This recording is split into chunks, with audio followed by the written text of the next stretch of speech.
పక్కింటి అబ్బాయికి 20 లక్షల ప్యాకేజ్ వచ్చిందంట. నీ వయసోడికి పెళ్ళై ఒక బాబు కూడా ఉన్నాడంట. అసలు ఈ సొసైటీకి మనతో పని లేదు కదా ఫ్రెండ్స్. మనల్ని పక్కన వాళ్ళతో పోల్చి మన ప్రశాంతతను పాడు చేయడమే వాళ్ళ మెయిన్ డ్యూటీ. హాయ్ ఫ్రెండ్స్, ఈరోజు నా కిచెన్లో సింపుల్ అండ్ టేస్టీ బొబ్బచిక్కులు వంకాయ కూరతో మన బంధువులు చుట్టుపక్కల వాళ్ళు పెట్టే ఈ కంపారిజన్ టార్చర్ గురించి కొన్ని క్రేజీ సీన్లతో కూడిన కథ చెప్పుకుందాం. మొన్న నా కజిన్ అఖిల్ చాలా డిప్రెస్డ్గా ఇంటికి వచ్చాడు.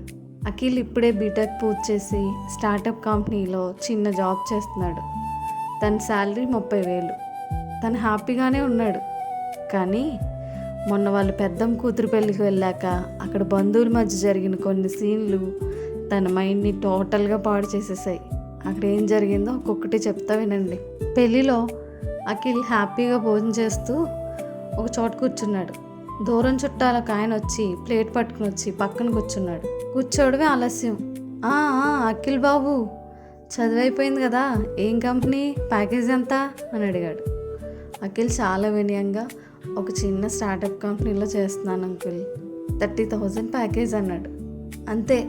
ఆ అంకుల్ ముఖంలో ఒక వింతైన సింపతి ఎక్స్ప్రెషన్ పెట్టేసి, అయ్యో 30,000, మా చిన్నబాబు గారు అబ్బాయి చూడు, క్యాబ్ జెమినీలో చేరాడు, స్టార్టింగే 80,000, నువ్వు కొంచెం పెద్ద కంపెనీలకు ట్రై చేయాల్సింది అని ఉచిత సలహా పాడేసి వెళ్ళిపోయాడు.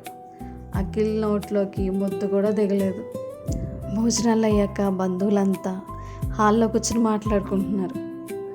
అక్కడ అఖిల్ వాళ్ళ అమ్మగారు కూడా ఉన్నారు. సడన్గా ఒక పిన్నిగారు అందుకుంది. అవునక్క, ఈ చిన్న కొడుకు ఇంకా చిన్న ఆఫీస్లోనే ఉంటున్నాడా? మన శరత్ చూడు, మొన్ననే కొత్త కారు కొన్నాడు, వచ్చే నెల యూఎస్ కూడా వెళ్తున్నాడు.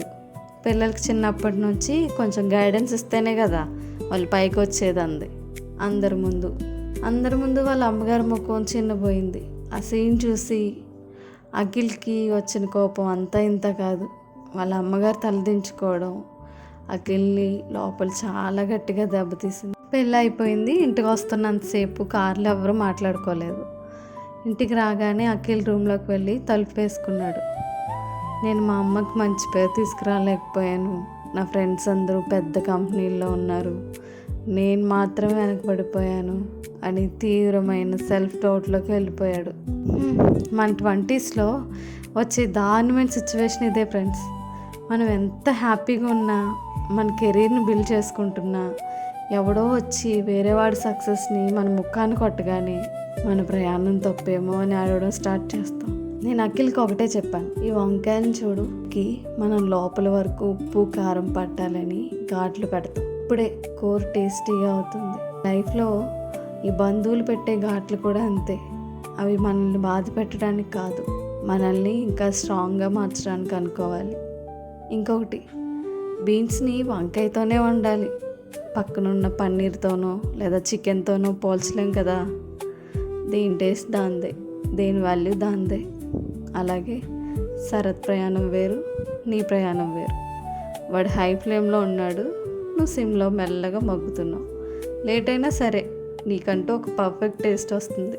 అఖిల్కి ఇప్పుడు అర్థమైంది. వాడు ప్రశాంతంగా తన జాబ్ చేసుకుంటూ నెక్స్ట్ లెవెల్కి ప్రిపేర్ అవుతున్నాడు. సొసైటీ చెప్పే నెంబర్ల కోసం మీ పీస్ ఆఫ్ మైండ్ని అస్సలు పోగొట్టుకోకండి. So take a deep breath friends. వేడి కూర అన్నం తింటూ నా డేని ఇలా ఎండ్ చేస్తున్నా. మీ లైఫ్లో కూడా ఇలాంటి కంపారిజన్ అంకుల్స్ ఉన్నారా?